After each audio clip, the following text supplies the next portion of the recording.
Ethan Cole never believed his life would end like this. Standing in front of hundreds of aliens about to marry someone he had never met. Someone not even human. The hall was filled with glowing lights and strange music that echoed like whispers from another world. Alien soldiers in silver armor watched from every corner. Ethan stood stiff, his hands trembling. He was only 27, a simple engineer working at the human outpost on planet Vira, far away from Earth. He had come here to fix machines, not to fix political problems. But fate had other plans. After a sudden peace agreement between humans and the alien race called Virans, both sides decided that a bonding marriage would be a symbol of unity. And somehow the council chose him. He didn't volunteer. He didn't even have a choice. They told him it was his duty, that refusing could be considered betrayal. So now Ethan stood there, forced to marry an alien woman 30 years older than him. Her name was Lady Serana Viral, a respected member of the Alien High Council. She looked both strange and beautiful, tall silver blue skin glowing faintly, long hair that floated like smoke, and golden eyes that seemed to see everything. She was calm, proud, and distant. When Serana walked toward him, the hall went silent. Her steps were slow but powerful. The crowd bowed their heads. Ethan felt small, like a child lost in a world he didn't belong to.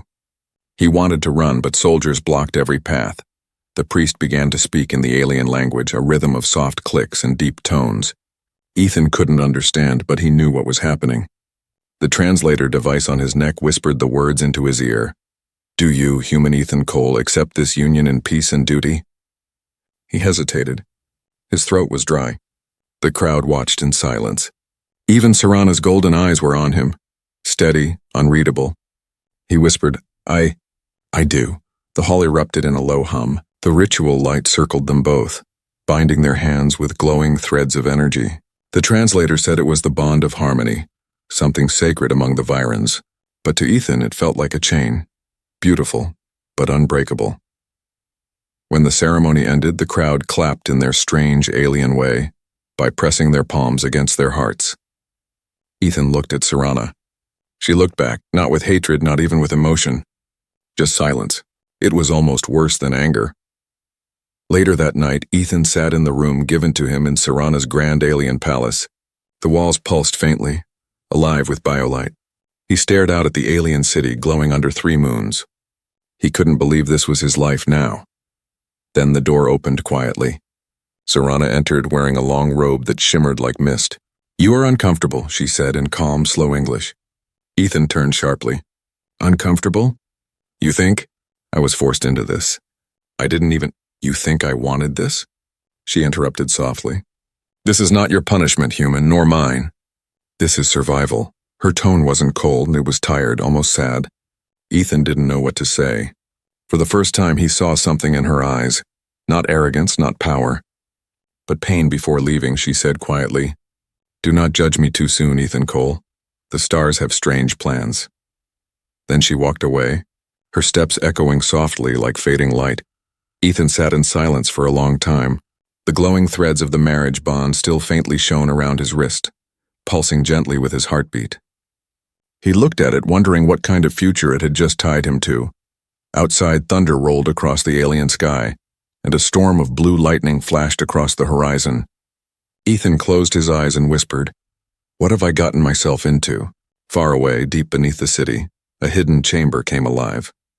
Strange machines pulsed with energy, and a figure in shadow smiled. "The bond is complete," the voice said. "Phase 1 begins." Ethan didn't know it yet, but this forced marriage was not just a political deal. It was the start of something far bigger, something that would change the fate of 2 worlds forever. The next morning felt like waking up in another world, because it was. Ethan opened his eyes to a soft humming sound like a heartbeat running through the walls. The room wasn't made of stone or metal, but something alive. Glowing veins of blue light pulsed slowly across the surface. The air was warm, but it smelled strange, like burnt air and flowers at the same time. He sat up. The bed beneath him moved slightly, reshaping itself to his body. It made him jump. "Okay," he muttered. "Definitely not Earth anymore." Lady Serana's palace stood on the edge of the Virian capital, a city of silver towers and floating bridges, surrounded by violet clouds and twin suns. Beautiful, but cold. There were no birds, no laughter, no life outside the endless hum of machines. A door opened with a low hiss. An alien servant with translucent skin entered, bowing deeply. "Lady Serrana requests your presence," the creature said in a robotic tone. Ethan sighed and followed. The corridor was long and curved, with walls glowing softly. Strange alien art hung everywhere, images of war, fire, and stars breaking apart. The palace was full of beauty, but it felt empty, like a museum of ghosts. When he entered the dining hall, Serrana was already there, sitting at the far end of a long metallic table. She wore a silver robe that caught the morning light. Food floated on glowing plates before her, small blue cubes that smelled sweet but unfamiliar. "Sit," she said softly. Ethan hesitated, then sat. He noticed that everything about her, her voice, her movements, was controlled. Calm. Perfect. Almost mechanical. He didn't touch the food. "Do you humans not eat?" she asked without looking up. "I eat," Ethan replied, "just not glowing jelly." Her golden eyes flicked up. For a second he thought he saw amusement. "You will get used to it," she said. Silence filled the room like fog. Ethan wanted to speak, to ask why this had to happen, but her calm made him feel small again. Finally he whispered, "Why me?" Serrana looked at him for a long time. "Because the council believes you are harmless," she said quietly. He frowned. "Harmless?" She nodded. "A man with no power, no army, no voice. Someone they could control." Ethan clenched his fists. "And what about you? You just agreed?" Her eyes darkened. "I had no choice either." The words hung in the air like a wound. For the first time, Ethan saw something break in her expression, a tiny crack in her perfect calm. She stood up and turned away. "You will have your own chamber," she said coldly. "We do not need to share." He nodded and left, feeling both angry and confused. That night, Ethan couldn't sleep. The silence in the palace felt heavy. He kept hearing a soft sound, like whispering. He got up and followed the noise down the glowing corridor. It led him to a large door at the end of the hall.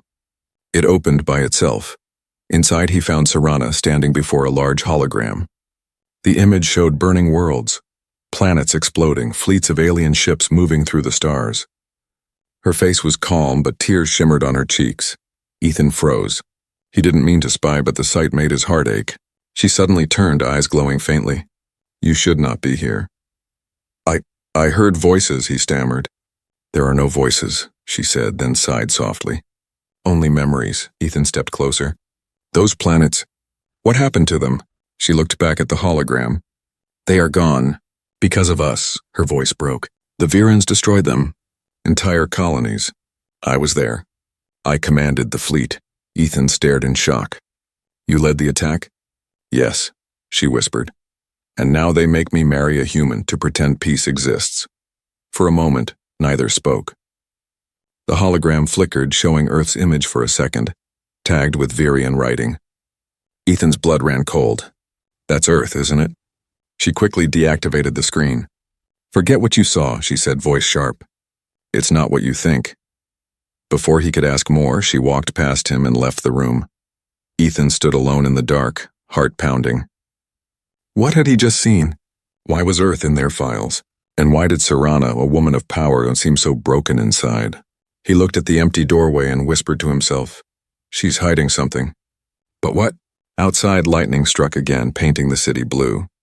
And far above, unseen by either of them, an alien ship adjusted its course, heading straight for Earth. The cold home suddenly didn't feel like a prison anymore. It felt like the center of a storm that was about to begin. 3 days had passed since Ethan saw the hologram of the destroyed planets.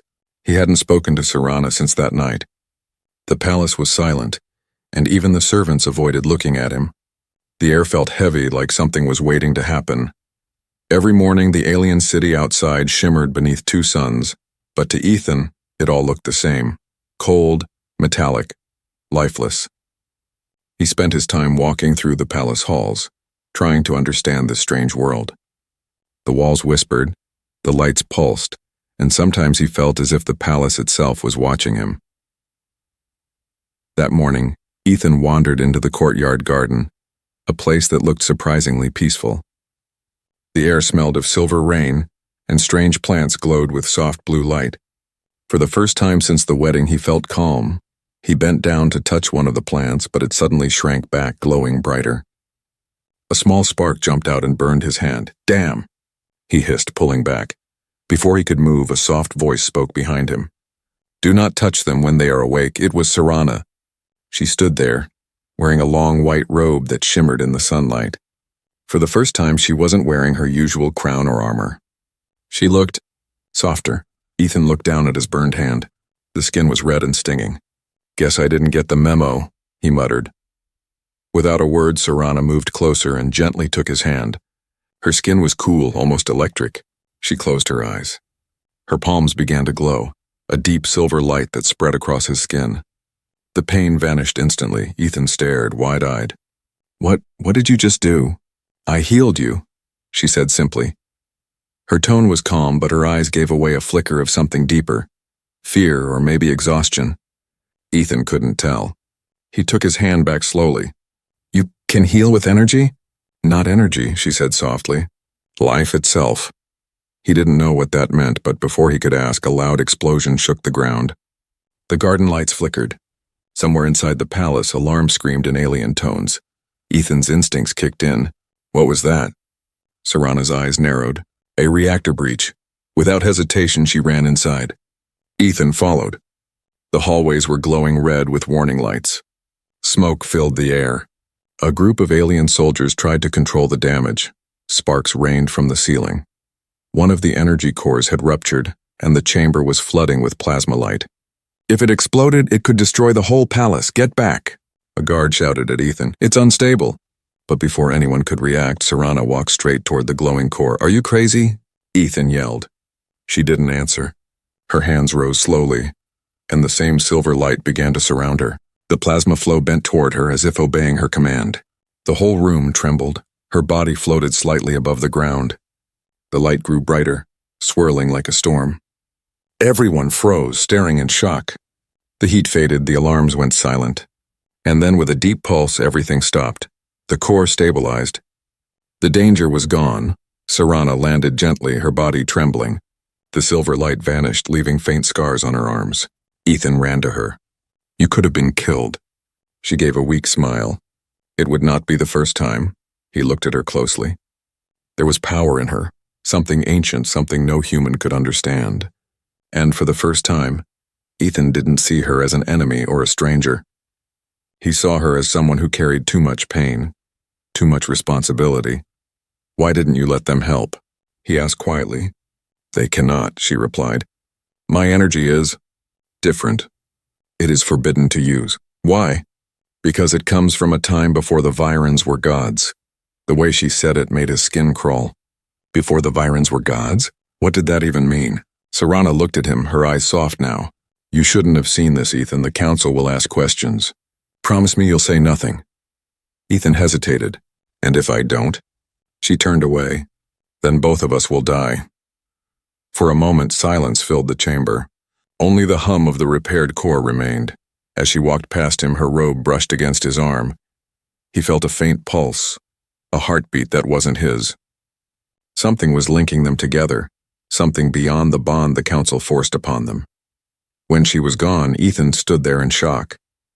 The soldiers whispered her name with fear, not respect. That night, as he looked out at the alien city once again, Ethan couldn't stop thinking about her. Who was Lady Serana really? A leader, a weapon, or something much greater trapped by her own people? He didn't know yet, but one thing was certain. His forced marriage had just turned into something far more dangerous. And somewhere deep in the palace, the shadows were moving again. Someone had seen Serana's power, and they were already reporting it to the council. The storm was coming. The palace never slept. Even when the twin sons of Vera dipped below the horizon, its glowing walls continued to hum with life, whispering, breathing, remembering. Ethan often wondered if the palace itself was alive, listening to his every move. After the reactor incident, the soldiers treated Serana differently. They bowed lower, spoke softer, but behind their respect, Ethan saw fear. And every time Serana passed, conversation stopped. Her hidden power was no longer a secret, and that scared him more than anything. That night, Ethan couldn't sleep. The bond mark on his wrist pulsed faintly, The same silver glow he'd seen when Serana healed him. He felt connected to her somehow, not just by force, but by something deeper. Still, he couldn't trust her completely. Not yet. As he walked through the silent corridors, he passed a hallway he hadn't seen before. It ended with a massive black door sealed by strange symbols.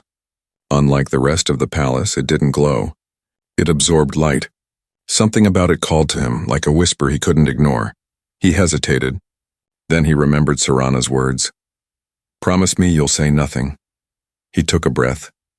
"I'll do more than nothing," he muttered, and he pressed his hand against the door. For a moment, nothing happened. Then his wrist mark began to glow. The silver thread of their marriage bond lit up, and the door hissed open on its own. The room inside was dark and cold. Strange machines lined the walls, glowing tubes filled with liquid, each holding fragments of alien crystals and human technology. Ethan walked slowly, heart pounding. This wasn't a storage room. It was a laboratory. In the center stood a large table covered in holographic files. He tapped one, and the air filled with light. Dozens of images appeared. Maps of galaxies, destroyed planets, fleets of Virian warships. And then he saw it. A glowing blue sphere labeled in alien text. The translator whispered, "Earth, Phase 2. Ethan froze. His stomach turned cold. Phase 2? What had been Phase 1? He scrolled further. Operation Harmony, the file read. A false treaty designed to create mixed bloodlines through peace marriages. The goal wasn't peace. It was control. He stepped back in horror. "They're using me," he whispered. "They're using all of us." Suddenly, a shadow moved behind him. Ethan turned sharply. Serana stood in the doorway, her golden eyes glowing faintly. "What are you doing here?" Her voice was calm but sharp, like a knife hidden behind silk. Ethan swallowed hard. "You knew about this, didn't you? The invasion, the plan, the marriages, all of it." She didn't answer immediately. The silence between them was heavy, painful. Finally, she whispered, "Yes." Ethan's heart sank. So everything was a lie. "No," she said, stepping closer. "Not everything," he laughed bitterly. "You expect me to believe that?" Serana's expression didn't change, but her voice trembled slightly. "The council forced this marriage to spy on humans. But I agreed. For another reason." "Why?" he demanded. She looked straight into his eyes. "Because I wanted to protect you." Ethan stared at her, lost for words. "Protect me? From what?" "From them," she said quietly, gesturing toward the files.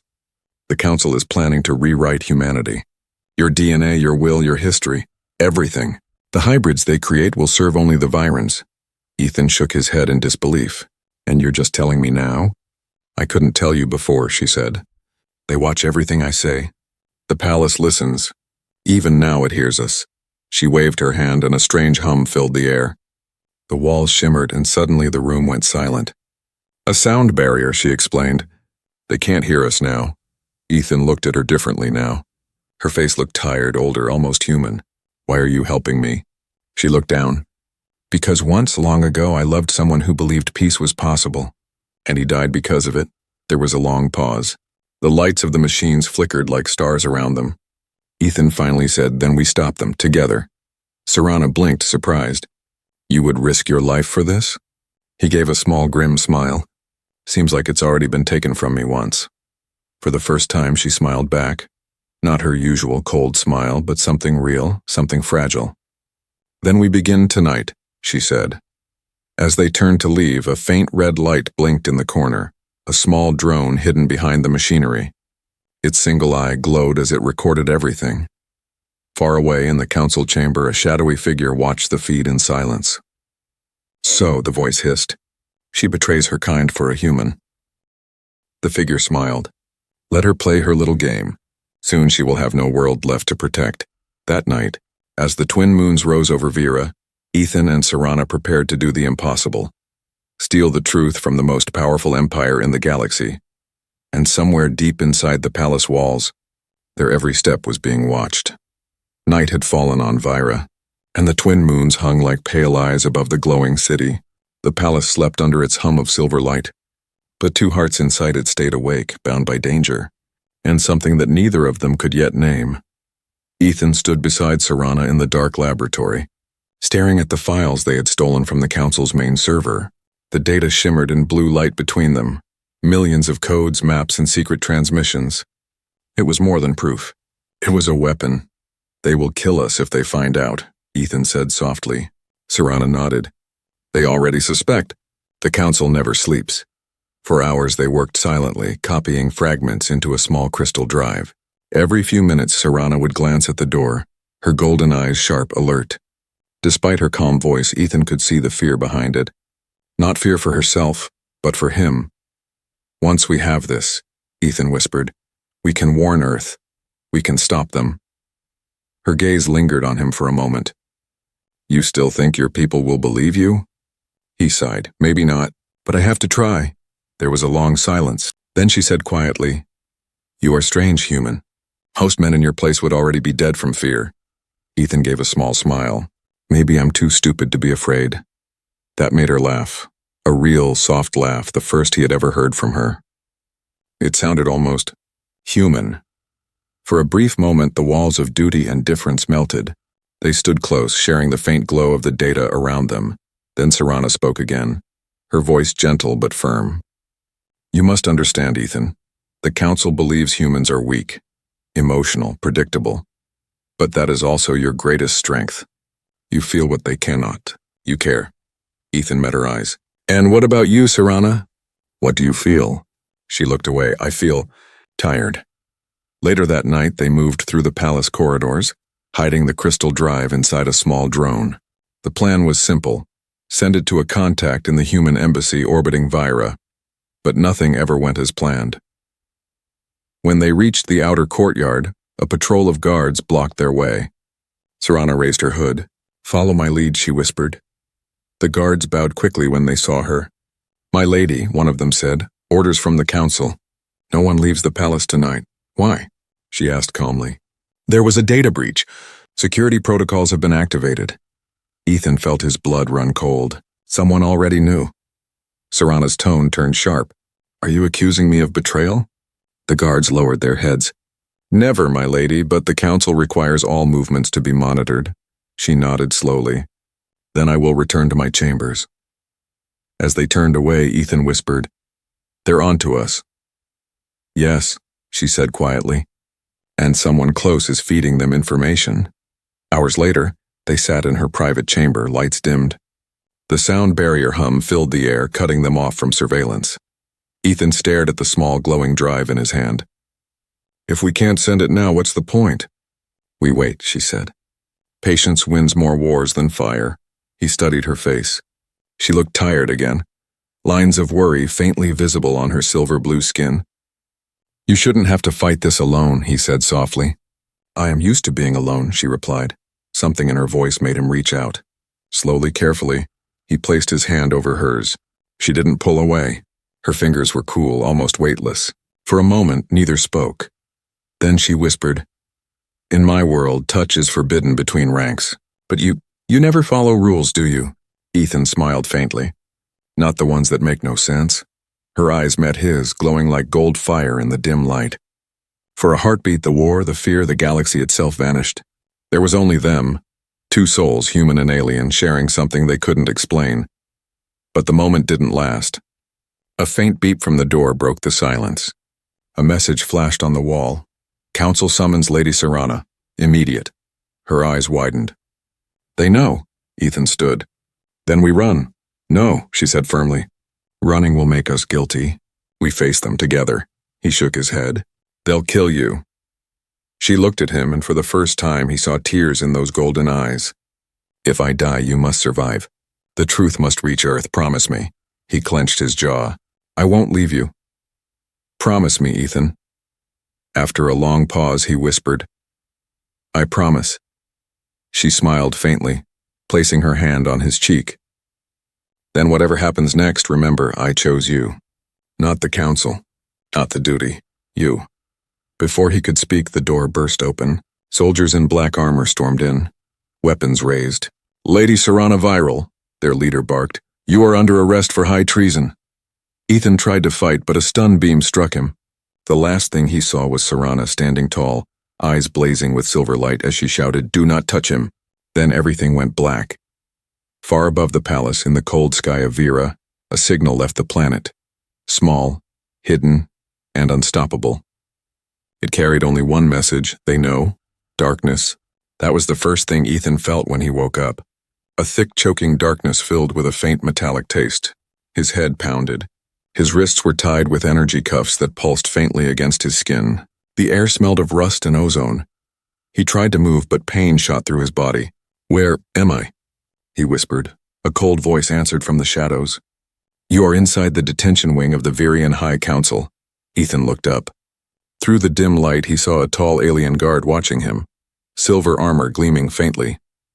Beyond the energy bars of his cell, other prisoners whispered, faces hidden in the dark. Then he remembered. The soldiers, the arrest, Serana shouting his name before everything went black. His heart clenched. "Where is she?" The guard didn't reply. "Where is Lady Serana?" Ethan shouted again. This time the guard smirked. "She is facing judgment for treason. Soon she will be erased from history." Ethan's blood ran cold. He slammed his fists against the energy bars. "You can't do this. She was trying to stop the council's lies." But the guard only laughed. "You humans never learn. Your emotions make you weak." Hours passed, or maybe days.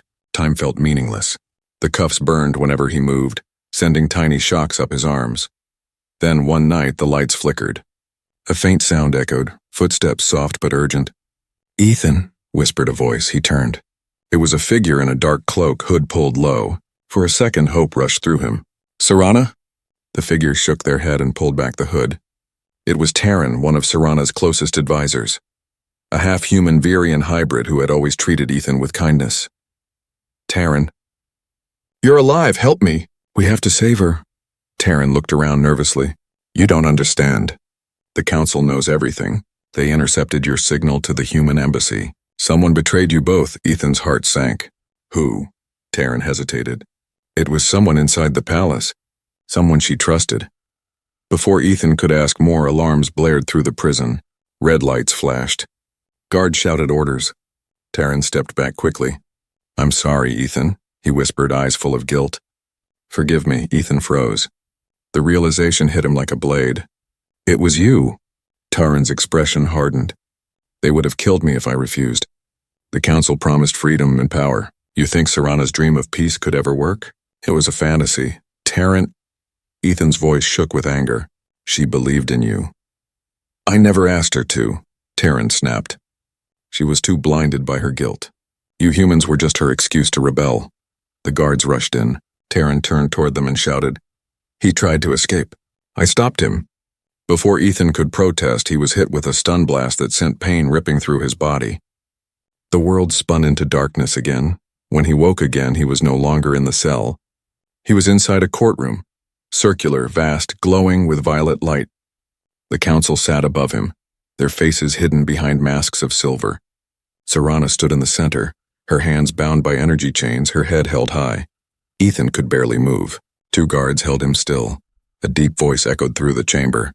"Lady Serana Viral, you stand accused of betraying your people, aiding a human spy and threatening the peace of the galaxy. What do you plead?" "Guilty," she said calmly. Ethan's heart dropped. "No, don't say that!" he shouted, but his voice was drowned out by the hum of the chamber. One of the counselors leaned forward. "You admit your crimes, yet you show no regret." "Why?" Serana lifted her chin. "Because I have seen what your peace truly means. You call it unity, but it is slavery. You destroy what you fear to understand. If that is treason, then I accept it." The council murmured among themselves. The leader raised a hand. "Then you will be erased at dawn. Her essence will be broken and her name forgotten." Ethan struggled against the guards. "You can't do this," he screamed.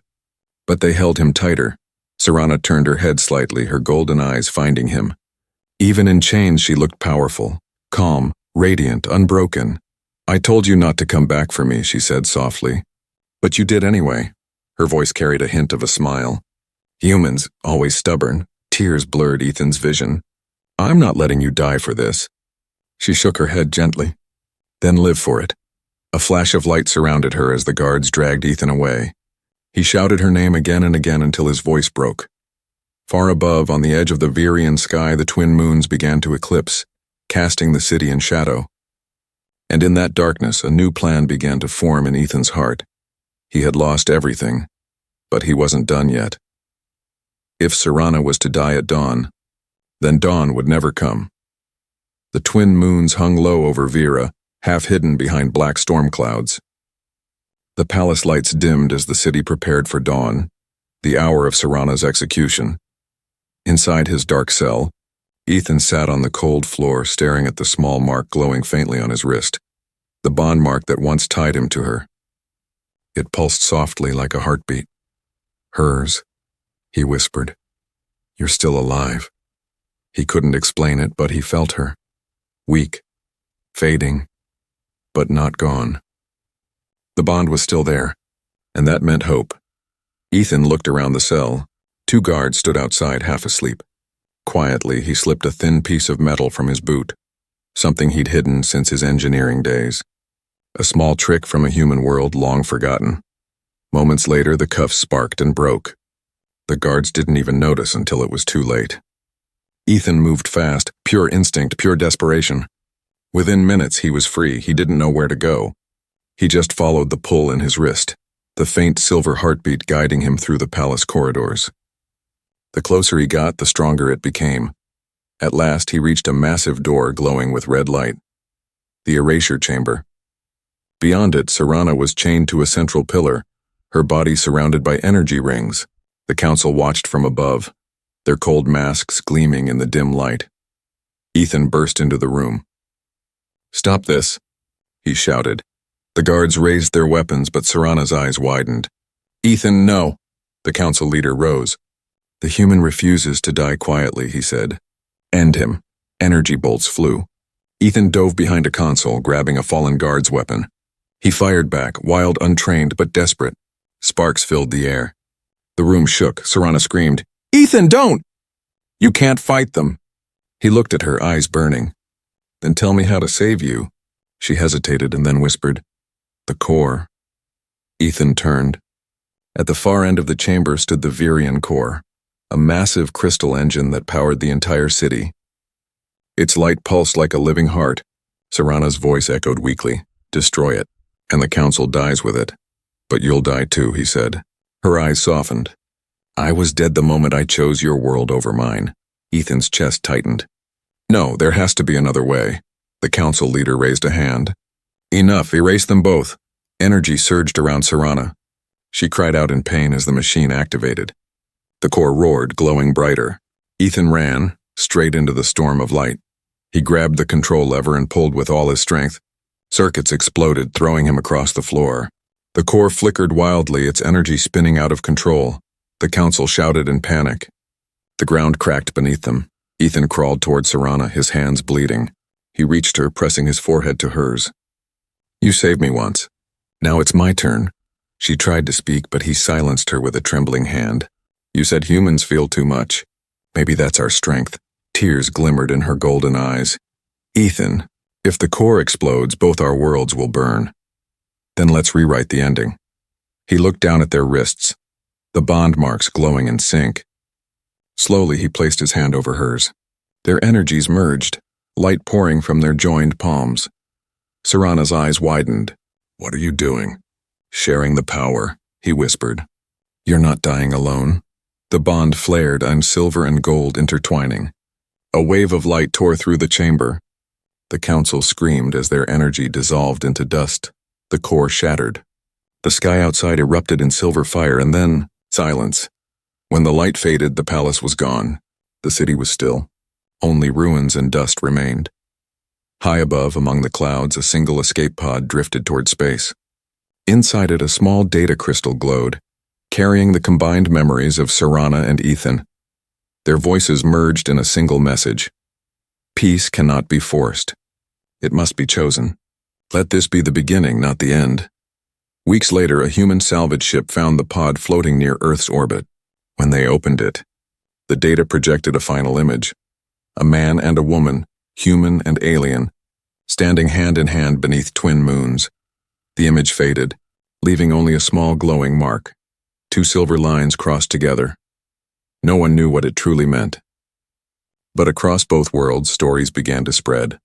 of a human who loved an alien, defied an empire, and changed the stars forever. The bond that began in chains ended in freedom. And the universe remembered their names, Ethan and Serana,